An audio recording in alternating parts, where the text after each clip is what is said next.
தந்தி தொலைக்காட்சி நேயர்களுக்கு வணக்கம். நல்லதை சொல்வோம், நல்லதை செய்வோம், நல்லதே நடக்கும்.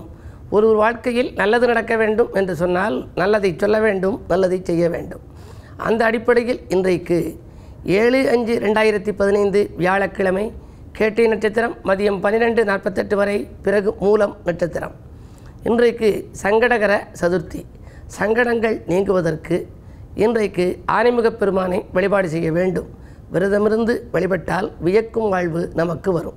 இன்றைக்கு நான் உங்களுக்கு சொல்ல இருக்கிற நல்ல கருத்து, சந்திராஷ்டமம்னு சொல்கிறாங்களே, சந்திராஷ்டமம்னா என்னன்னு சொல்லி நிறைய பேர் என்கிட்ட கேட்டாங்க. பொதுவாக நான் பத்திரிகையில் எழுதுகின்ற பொழுது இன்றைக்கு சந்திராஷ்டமம், எனவே இறைவனை வழிபட்டு இனிமை காண வேண்டிய நாள், ஆலய வழிபாட்டில் அக்கறை காட்ட வேண்டிய நாள், அருகில் இருப்பவர்களை அனுசரித்து செல்ல வேண்டிய நாள், அமைதியாக இருக்க வேண்டிய நாள் என்றெல்லாம் தினத்தந்தியிலே குறிப்பிடுவது வழக்கம். ஏன் என்று சொன்னால் சந்திராஷ்டமத்தை பற்றி நீங்களும் தெரிந்து கொள்ள வேண்டும்.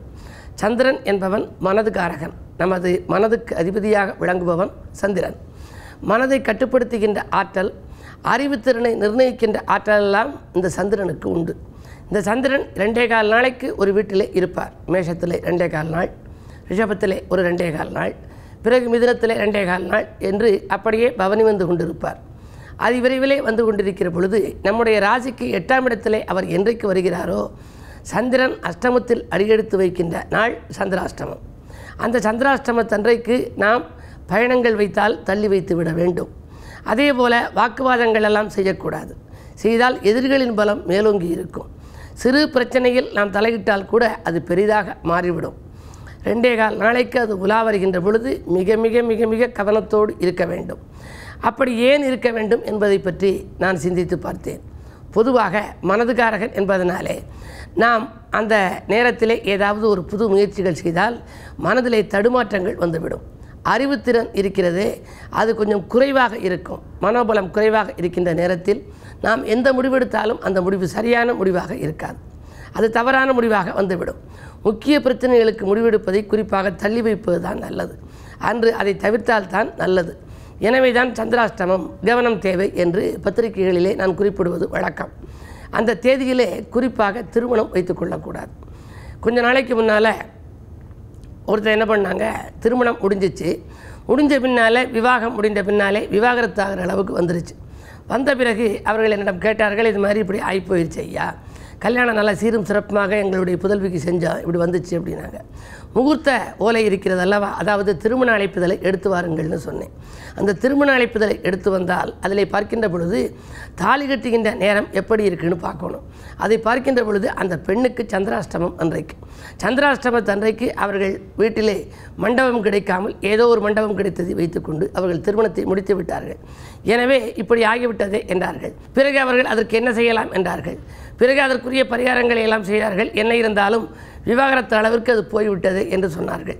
இருந்தாலும் இதுபோன்ற சந்திராஷ்டம தினங்களை நாம் மனதிலே வைத்து கொள்ள வேண்டும். ஒரு சில இடங்களிலே என்ன செய்வார்கள், பிரச்சனைகள் வந்துவிட்டால் மறுமாங்கல்ய பூஜை என்று வைப்பார்கள். அப்பொழுது சந்திராஷ்டம நாள் இல்லாத நாள் பார்த்து ஒரு நல்ல முகூர்த்த நாளிலே மறுமாங்கல்ய பூஜை செய்தால் அந்த அடிக்கடி வரக்கூடிய கணவன் மனைவிக்குள் ஏற்படக்கூடிய பிணக்குகள் அகன்று பிரியங்கள் கூடுகின்ற நிலை உருவாகும். இதை எதற்கு தெரிவிக்கிறேன் என்று சொன்னால், சந்திராஷ்டமம் என்பது ஒவ்வொருவரும் அறிந்து கொள்ள வேண்டிய ஒன்று. மேசராசிக்காரர்களுக்கெல்லாம் விருச்சிகத்திலே சந்திரன் வருகின்ற பொழுது சந்திராஷ்டமம், 8ஆம் இடத்திலே சந்திரன் உலா வருகின்றார். அதே போல் ரிஷபராசிக்காரர்களுக்கெல்லாம் தனுசிலே சந்திரன் வருகின்ற பொழுது சந்திராஷ்டமம். மிதுனராசிக்காரர்களுக்கெல்லாம் மகரத்திலே சந்திரன் வருகின்ற பொழுது சந்திராஷ்டமம். இதில் யாருக்கு விதிவிலக்கு என்பதையும் நீங்கள் அறிந்து கொள்ள வேண்டும். விருச்சிக ராசிக்காரர்களாக இருந்தால் சந்திரன் நீச்ச வீடு அவர்களுக்கு.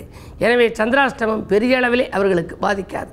அதே போல் சந்திரன் உச்சம் பெறக்கூடிய ரிஷபராசிக்காரர்களுக்கும் பெரும்பாலும் சந்திராஷ்டமம் அவ்வளவாக பாதிக்காது. என்ன இருந்தாலும் சந்திராஷ்டமம் என்றால் நாம் அந்த நாளை அறிந்து கொண்டு முன்னெச்சரிக்கையாகவே நாம் எந்த பிரச்சனைகளிலும் ஈடுபடாமல் இருப்பது தான் நல்லது.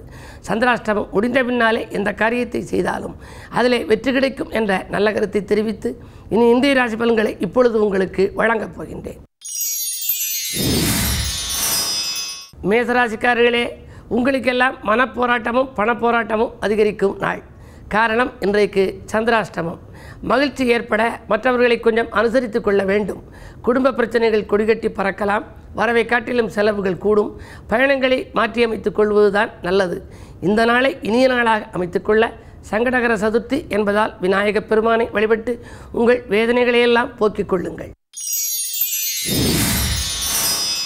ரிஷபராசி நேயர்களே, பேச்சு திறமையால் சூழ்ச்சிகளிலிருந்து விடுபடும் நாள். பெண் குழந்தைகளின் எதிர்கால கனவுகளையெல்லாம் நனவாக்கப் போகின்றீர்கள். ராசிநாதன் சுக்கிரன் பரிவர்த்தனை யோகம் பெற்றிருக்கிறார். குடும்ப சுமை கூடுதலாக இருந்தாலும் கூட அதை சமாளிப்பீர்கள். தங்கம் வெள்ளி போன்ற ஆடை ஆபரணங்களெல்லாம் வாங்குவதற்கு ஆயத்தமாவீர்கள். செய்தொழிலே சிறப்பான முறையில் லாபம் கிடைக்கும். மாமன் மைத்துனர் வழியில் மனதிற்கினிய சம்பவங்கள் நடைபெறப் போகின்றன. பூமி யோகமும் உண்டு, வாகன யோகமும் உண்டு. மிதுனராசி நேயர்களே, சொல் யுத்தத்தை தவிர்த்து சுகம் காண வேண்டிய நாள். சுற்றுப்பயணத்திலே நீங்கள் கொஞ்சம் ஆர்வம் காட்டுவீர்கள். பிள்ளைகளின் ஆசைகளை நிறைவேற்றுகிற சூழ்நிலை அமையும். 2 குரு உச்சம் பெறுகிறார். எனவே கல்வி முன்னேற்றம் கருதி, கடல் தாண்டும் முயற்சி கருதி, குழந்தைகளுக்காக நீங்கள் எடுத்த முயற்சிகளிலே வெற்றி கிடைக்கும். நண்பர்கள் நல்ல தகவல்களை கொண்டு வந்து சேர்க்கப் போகின்றார்கள். இன்றைக்கு கிழமை வியாழன் என்பதால் வெற்றிக்குரிய தகவல் உங்களுக்கு வந்து சேரும். கடகராசி நேயர்களே, உங்களுக்கெல்லாம் துன்பங்கள் தூளாகும் நாள். தொகை வருவதில் கொஞ்சம் தாமதம் ஏற்படலாம். தனாதிபதியாக இருக்கக்கூடிய சூரியன் இன்றைக்கு உச்சம் பெற்றிருக்கிறார் என்றாலும் கூட விரயஸ்தானத்திலே சுக்கிரன், லாபஸ்தானத்திலே புதன், விரயாதிபதி லாபஸ்தானத்திலும் லாபாதிபதி விரயஸ்தானத்திலுமாக இருக்கின்றார்கள். எனவே இன்றைக்கு நீங்கள் எதையும் ஒரு முறைக்கு பல முறை யோசித்து செய்வதுதான் நல்லது. அதே நேரத்தில் உங்கள் ராசிக்கு 5ஆம் இடத்திலே சனி இருக்கிறார். பிள்ளைகளால் தொல்லைகள் ஏற்படலாம். நீண்ட தூர பயணங்களை மேற்கொள்வதில் கொஞ்சம் மாற்றங்களை செய்வீர்கள். இந்த நாளை இனிய நாளாக நீங்கள் அமைத்துக்கொள்ள குரு பகவான் வழிபாட்டை மேற்கொள்ள வேண்டும். குறிப்பாக சிவாலயத்திற்கு சென்று வியாழனுடைய சன்னதியில், அதாவது தென்முக கடவுளாக விளங்கும் தட்சிணாமூர்த்தியின் சன்னதியிலே நின்று நீங்கள் வழிபாட்டை மேற்கொள்ளுங்கள். அர்ச்சனைகள் செய்தால் உங்கள் பிரச்சனைகள் அகலும். அரசியலில் இருப்பவர்களுக்கெல்லாம் புதிய பொறுப்புகளில் மாற்றம் வரலாம். சிம்மராசி நேயர்களே, இன்பங்கள் இல்லம் வந்து சேரும் நாள். இந்த நாள் உங்களுக்கு ஒரு இனிய நாள். திடீர் பயணங்களெல்லாம் திகைக்கவும் வைக்கும், தித்திக்கவும் வைக்கும். வருங்கால நலங்கருதி எடுத்த முயற்சிகளிலே வெற்றி கிடைக்கும். நீண்ட நாள் ஆசை நிறைவேறும். ராகு பகவான் 2ஆம் இடத்திலே தனஸ்தானத்திலே சஞ்சரிக்கின்றார். எனவே தனவரவு உங்களுக்கு தாராளமாக வந்து சேரலாம். இல்லத்தில் நீண்ட நாட்களாக நடைபெறாத சுபகாரிய நிகழ்வுகள் இப்பொழுது நடைபெறப் போகின்றன. என்ன இருந்தாலும் இந்த நாளை இனிய நாளாக நீங்கள் அமைத்துக்கொள்ள உங்கள் ராசிநாதன் சூரியன் செவ்வாய் வீட்டில் இருக்கிறார்.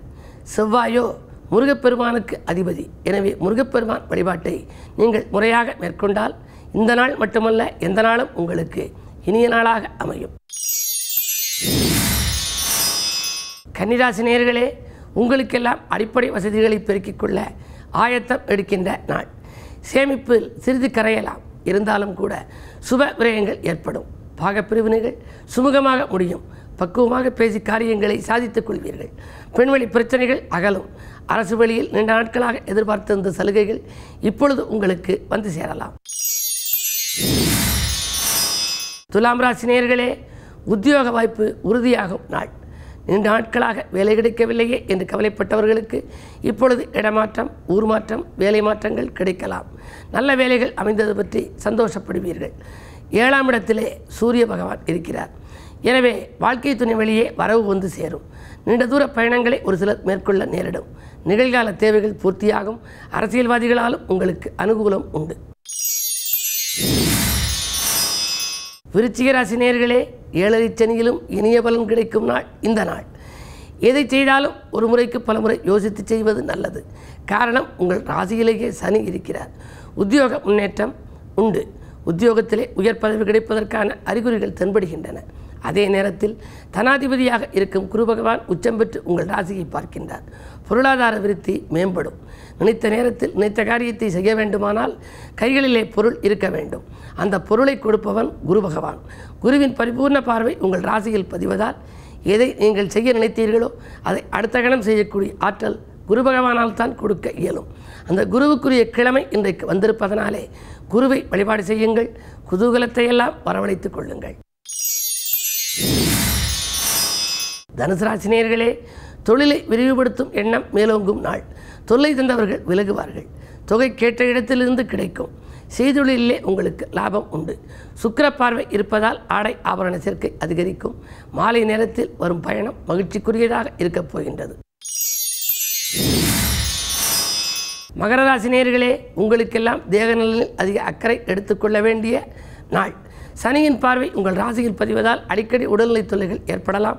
மருத்துவ செலவு உண்டு. இன்றைக்கு அஞ்சல் வழியில் அனுகூலமான தகவல் வந்து சேரும். பிள்ளைகளால் ஒரு நல்ல சம்பவம் நடைபெறப் போகின்றது. வரன்கள் வாயில் தேடி வரும். சுபகாரிய பேச்சுக்கள் நல்ல முடிவுக்கு வரலாம்.